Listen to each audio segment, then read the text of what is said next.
रसाचार्यं रसोत्सुकम् श्रीमद् रामहर्षणदेवाख्यं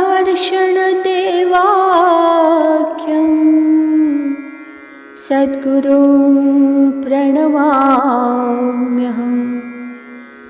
वन्दो गुरुपदकञ्ज कृपासिन्धु नररूपहरि महामोहतमपुञ्ज जासुवचन रविकर निकर।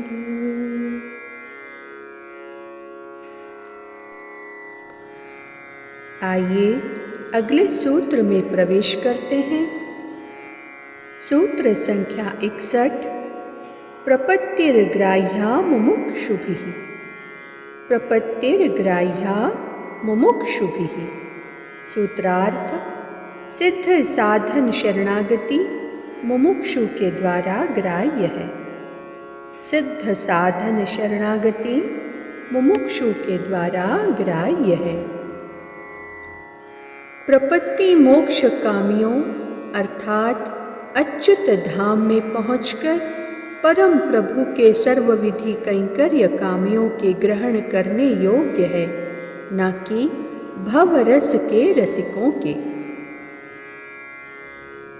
संसारी तो स्वर्ग सुख को पुरुषार्थ समझते हैं, अस्तु वेद त्रयी के अनुसार कर्मानुष्ठान में रचे पचे रहते हैं, जिससे उनका संसारी और स्वर्ग सुख समुन्नतशील होता रहे।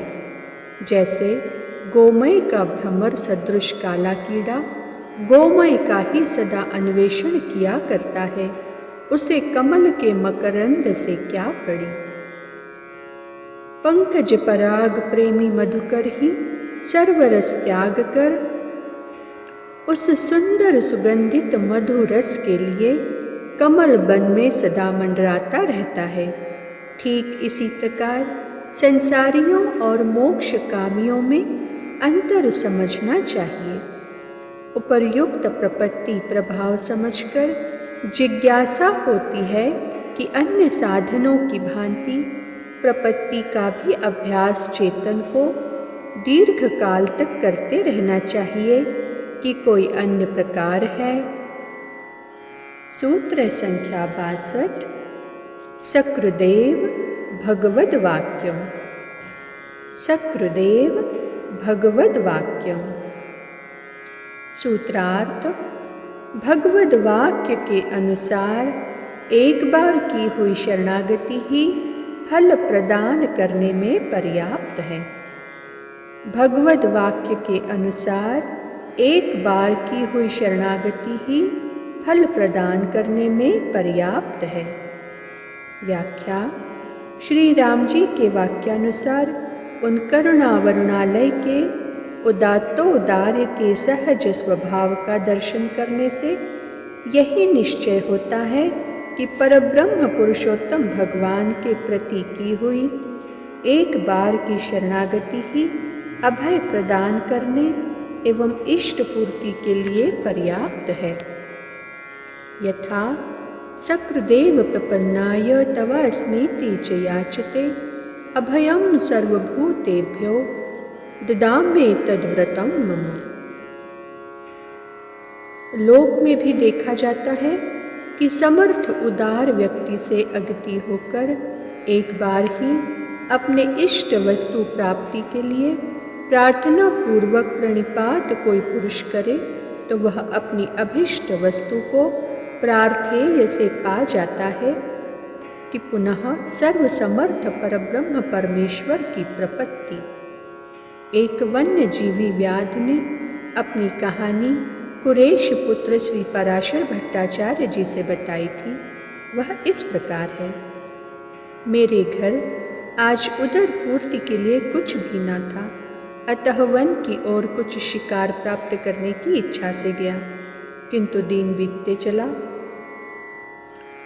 हाथ में कुछ न आया। बड़ी कठिनाई से एक शस्य शावक को पकड़ पाया।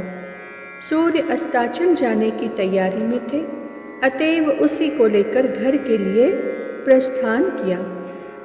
इतने में उस खरगोश बच्चे की माँ अपनी बोली में राव राव करती हुई मेरी ओर आ रही है। देखकर मैं खड़ा हो गया और वह मेरे पैर के पास आकर रोती हुई लौटने लगी। फलतः न जाने मेरा हृदय कैसे द्रवीभूत होकर अपने आहार को यानी शस्य शावक को छोड़ देना पड़ा।